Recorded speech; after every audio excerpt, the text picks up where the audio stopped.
Hey there. Welcome to this live workshop. Today, I want to talk to you about what you need to know before you sell your business. So if you're tuning in now, make sure that you are on mute, and also make sure that if you have any questions, to drop them in the chat and I can address those questions for you. And this will be a really quick live kind of workshop that I've been doing this now monthly. And so I actually get a lot of people who reach out to me and ask me these same questions. So I thought, okay, let's do these live workshops so I can address these. And again, to respect everyone who is joining the workshop, just keep yourself on mute and drop a chat in the chat bar for any questions that you might have. And away we go. At the end, I'll have my contact information. So if you want to reach out and contact me, feel free to, and we can have a one-on-one. Let's see. Okay. So again, we're going to talk about the things you need to know before you sell your business. A little bit about me. I am a serial entrepreneur. I have a couple of businesses now. So adBidtise and Social Buzz are my marketing company. I've had them since 2014. Golfing Buddy, I started in 2019. That's probably my pet project, as I call it. It is my my fun thing to do. And then I got into business brokering back in 2021. So really love it. Absolutely love helping businesses understand how to value themselves, how to put themselves out there, and then how to get the best, offer for their business, for all that hard work, right? To keep that legacy alive. So some steps before the sell. What I'm going to walk you through are some things that you need to think about, some things that you want to keep top of mind, and things that are going to be really important in regards to this. Okay. So some things that you want to keep in mind as you are thinking about selling your business is you want to know what your current cash flow is.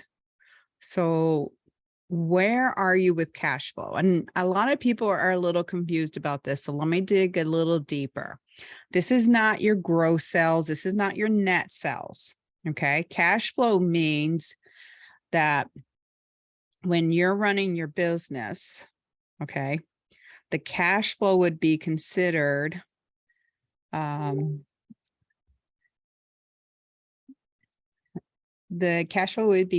what is that revenue that is not paying for your personal expenses. It's not paying for, things that you parlay into your taxes and things like that.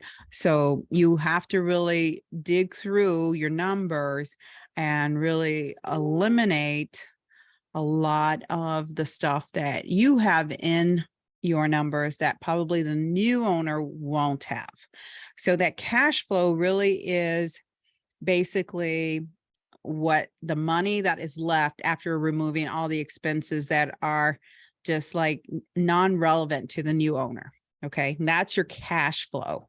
So it'll be all your revenue minus your regular expenses for the business that the new owner probably will also have, but minus your personal expenses. That's your cash flow. So you want to make sure that you do have a cash flow. The more cash flow you have, the more likely you can sell your business for a pretty penny. So what is an ideal cash flow? Well, I have seen very attractive businesses that have a cash flow of 75%. That's huge. 75% is huge. I have also seen businesses with a cash flow of 25%. Now, 25 is relative to the revenue coming in, right? Is very relative to the revenue coming in. And 75 is relative to the revenue that's coming in as well. So keep that in mind. It's not just like, oh, if I have 75%, then I'm going to be really attracted to someone. Well, it also depends on how much revenue you have coming in as well. So keep that in mind as you're looking at the cash flow. Okay.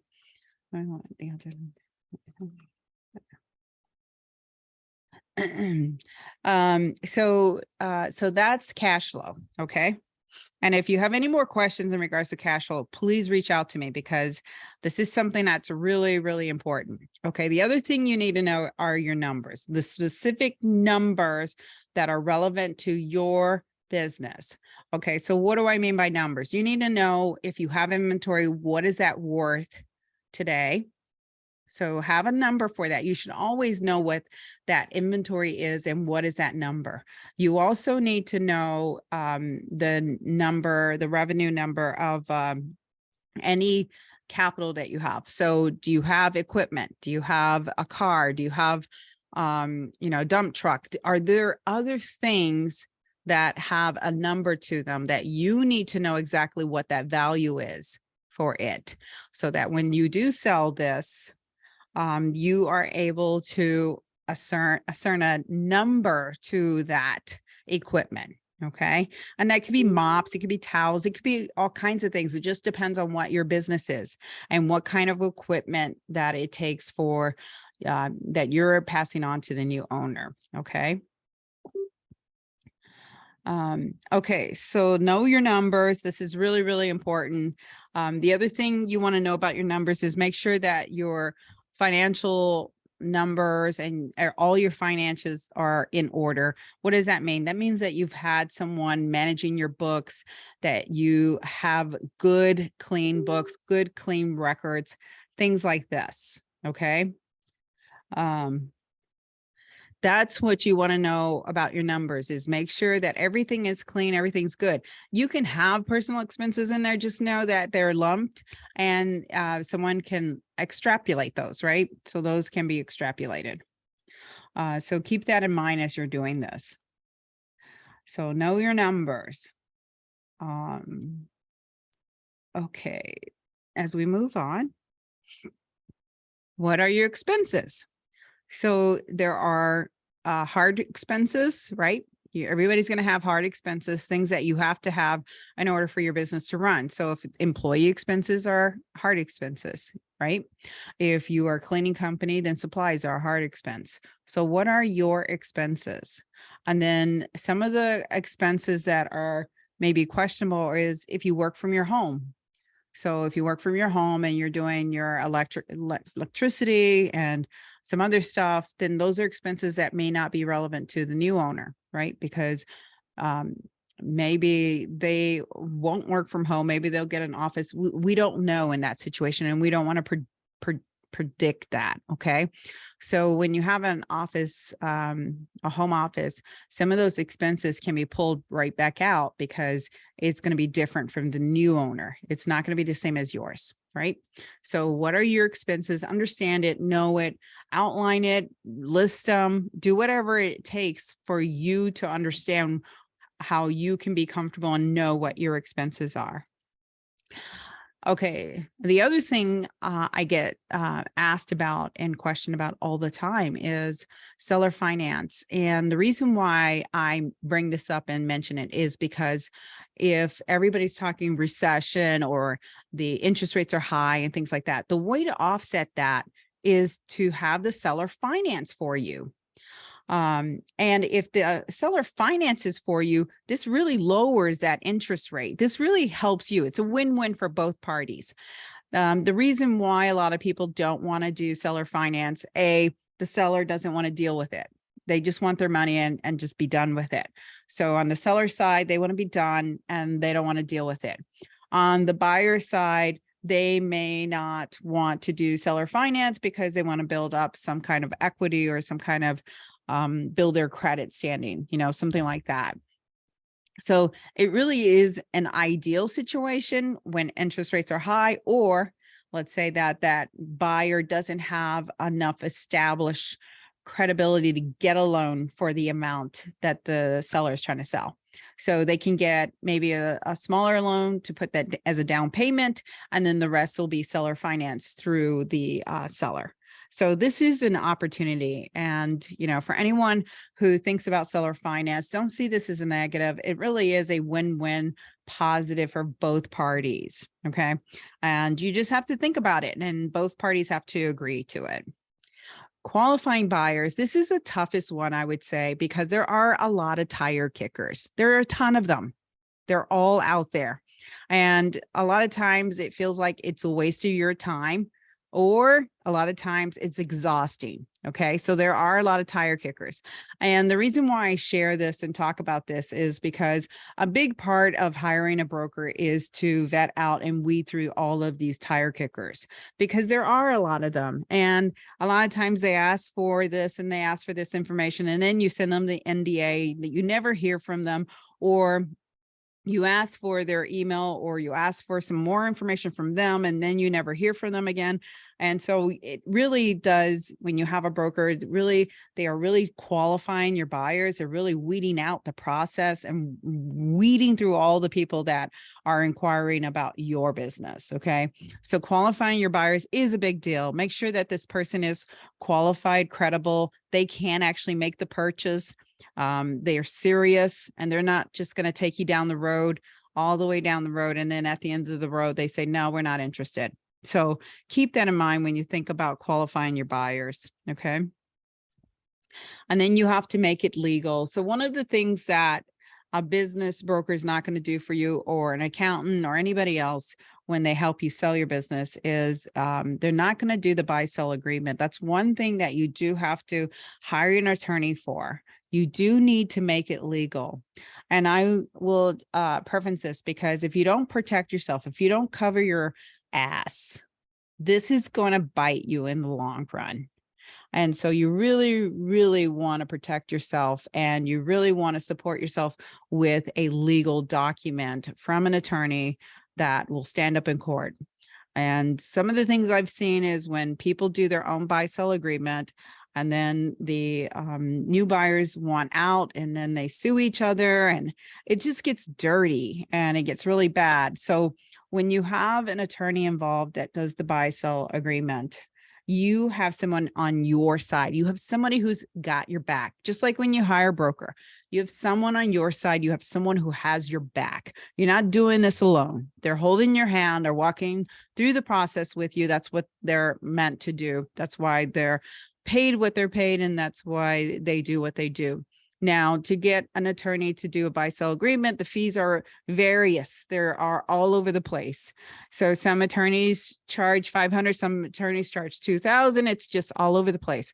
You have to do some due diligence. Now, if you have a business broker that you're working with, they can vet out a lot of attorneys and then give you some options. And then you could talk to the attorney that works best with you, for you. Okay. So making it illegal. Okay. So now that we talked about a few things that you should know and some things you should do, if you are somebody right now thinking about selling and you're creating a plan, which is ideal, you want to create a plan, because basically you want 3 good years. You want 3 good years to show someone that your business is worthy, right? You want to show an uphill climb. You want to show that the revenue is there, the money is there, and that everything is working positively. Okay. So to do that, what you want to do is you want to think about the partners that you want in place.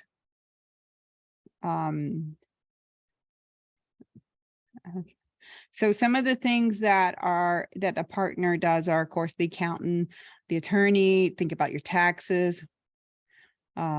Those are the things that you want to have a plan in place for. You want to think about the marketing, your competitors. And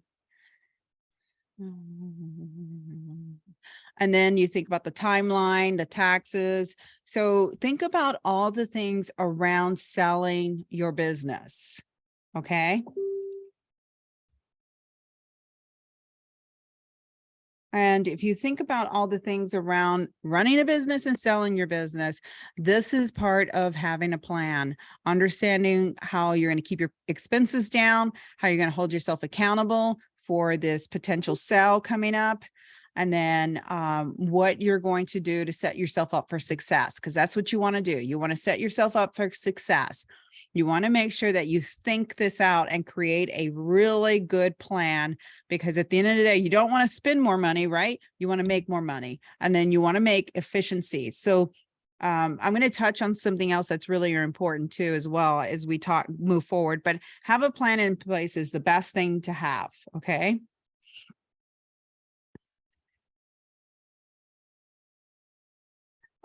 Okay, so let me keep going. Okay, so know your plan. Okay.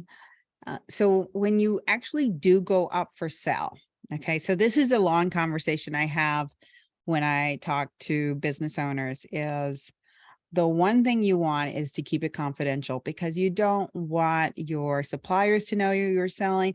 You don't want your employees to know that you're selling.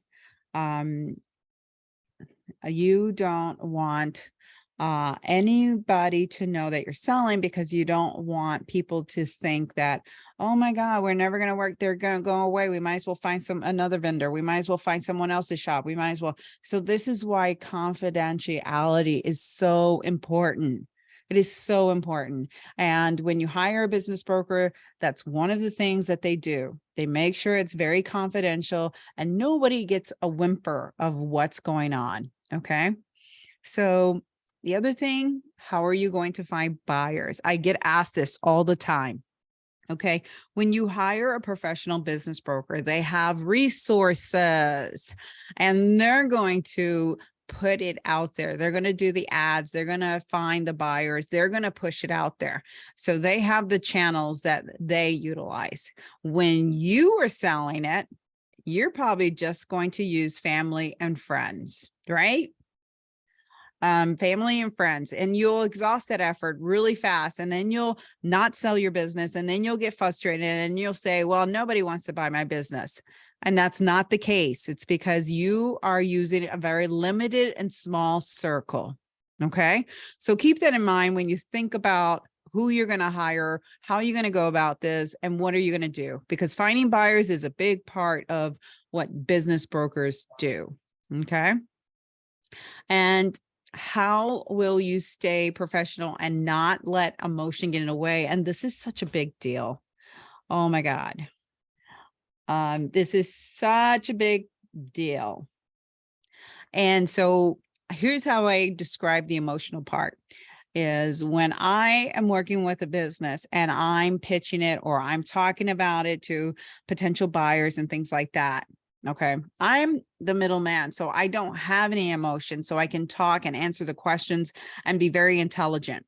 If it was the owner and someone said something and maybe insulted them or anything like this, then that's when the emotion comes in play. Maybe they'll get like angry, or maybe they'll get defensive, or maybe they'll get, anxiety or anything could happen, right? Because it's your baby.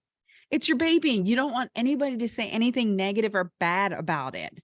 So keep that in mind, that when you hire a business broker, they're keeping the emotion out of it, and that keeps it professional and it keeps it going. And you're more likely to close a deal when you do that, as opposed to if you were to go out and pitch it and sell it and then become emotional and kind of fight or argue or whatever, get defensive or get anxiety over the whole process, because it is exhausting. I will tell you, it is very exhausting.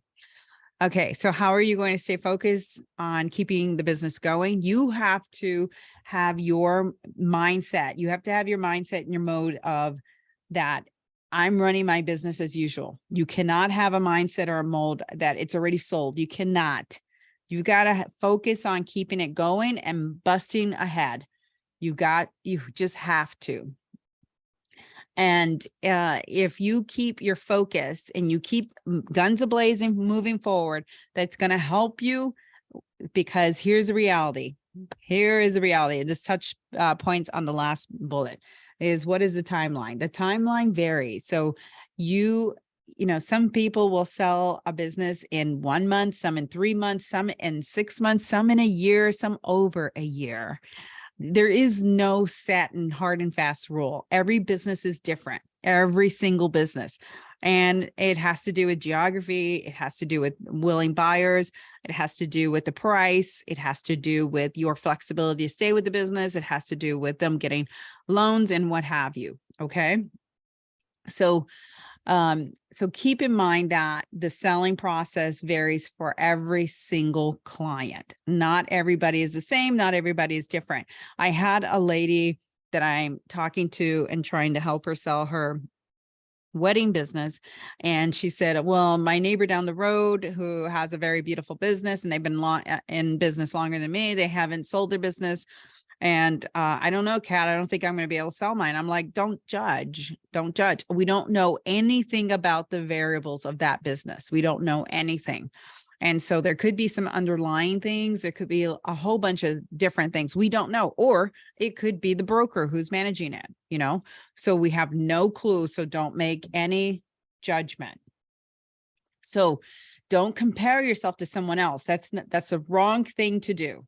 Do not compare yourself to someone else. You've got to take yours and take it individually and understand that you're going to have a unique experience. Okay. Okay. So what are you doing after the sale? Well, I always ask people, what are you going to do after the sale? So what are you planning on doing? Like, are you planning on retiring? Are you planning on buying another business? Are you planning on, maybe, getting our job, or maybe working for the person you sell for, right? So what is the plan? And a lot of people will ask you that. So keep that in mind. And when you think about selling your business, it's funny is I always ask people this when I have a consult with people. And this one question always stumbles some people, because some people aren't prepared to answer it. Most people are. I will tell you, most people who come to me, they already have a plan. They already know what they're going to do. But some people are like, I don't know what I'm going to do, Kat. I don't know. I never thought about it. And I'm like, you need to think about it, because this is your future. And I don't want to sell your business and all of a sudden you're like depressed, or you want your business back, because it ain't coming back unless you want to buy it. So think about what your plan is, because for some people it could be traveling. For some people it could just be, you know what, I'm just going to take a break. I'm tired. I'm just going to take a break. Okay. Some other things I want to touch on that I did not touch on. Okay. So first off, a business that can be run without the owner is way more profitable. That is a higher demand business than a business where the owner is totally involved. So keep that in mind. Okay. Because that it's a big one. So the less involved the owner is, the more that this is valuable to someone else. Okay. Because a lot of times there's a lot of buyers that are looking for a business that doesn't need a lot of attention from the owner. Okay. So keep that in mind. So what does that mean? Does that mean, that means, do you have a manager in place? Do you have people in place that can run the business without you? Can they make those decisions? Do they know the process? Do they know the systems? Do they know the vendors? Do they know everything about the business that you know? The more that you keep proprietary to yourself, the less likely you're going to get a buyer, because buyers want to know, is there someone else that knows how to run the business when he's gone or she's gone? And so granted, sellers typically do stick around. That I usually talk to them about that. And they usually stick around 30 to 90 days, whatever it is that we negotiate or work out. But then they also want an employee there. They want someone there that knows what's going on and how it functions. Okay. So that's one of the things I wanted to make sure you were fully aware of. The other thing that buyers look at are, am I buying a job? You hear this a lot. I hear it a lot. Am I buying a job? And that means that you're 100% involved in it. And the cash flow or the revenue that you're making is what's going to pay, you and your bills, right? So that's when people set references. Are you buying a job or are you buying a business that will scale and grow? Okay. Now, you, of course, will be creative in knowing if you can scale and grow a business when you look at the logistics and look at the nuances of it, because I can tell you I can. And a lot of these businesses, some of them were run by someone who treated it as a job, but they totally can be converted into a scalable business. Okay. So that's the other thing to think about. Is your business scalable, or is it a job that someone's going to buy? Okay. So keep that in mind, because that's another thing that is kind of either a red flag or a bonus for someone. Is if it was scalable, it's likely to be worth more, right? Likely to be worth more. And especially if you know the opportunities where it can be scalable. So keep that in mind. I'm trying to think of one other question, because I was on a call the other day with somebody. Make sure that when you're talking about your business to anyone, that you get a non-disclosure agreement signed, so that they don't disclose any of everything that they talk to you about their business. And it's also called an NDA. So just make sure, even if it's prospective buyers, or if it's someone you're going to work with, an accountant, an attorney, or the business broker, that you do get an NDA and that is in place, because that's there to protect you. And it's there to protect your model, your brand, everything that you built in regards to that. Okay. And that's really, really important to keep in mind. Okay. I think I've covered everything that I wanted to cover in regards to what you need to know before you sell your business. It's really a big brush stroke picture. If you want to connect with me, if you have more questions, just book a time on my calendar. I've got my Calendly up. It's calendly.com/10x business broker. Happy to have a quick chat. You can pick the either seller or buyer, and then it'll set you up on my calendar. Yeah. So if we're tuning in and you have questions one-on-one, again, reach out to me. I'm on LinkedIn, Facebook, Instagram, just about everywhere. Or you can just go onto my Calendly. And if you want to work with me, or you want me to give you, I do offer free business valuations, please reach out to me. I am happy to help you out. And I like people to understand and know the position they're at, or what are the numbers, so that they know what they're getting into before they do anything. Okay. Thank you so much for your time. I appreciate it. And thanks again. And if you caught the end of this, just hit rewind and catch it from the beginning. And I hope this was of value to you. Thank you so much. And I will talk to you guys soon, I hope.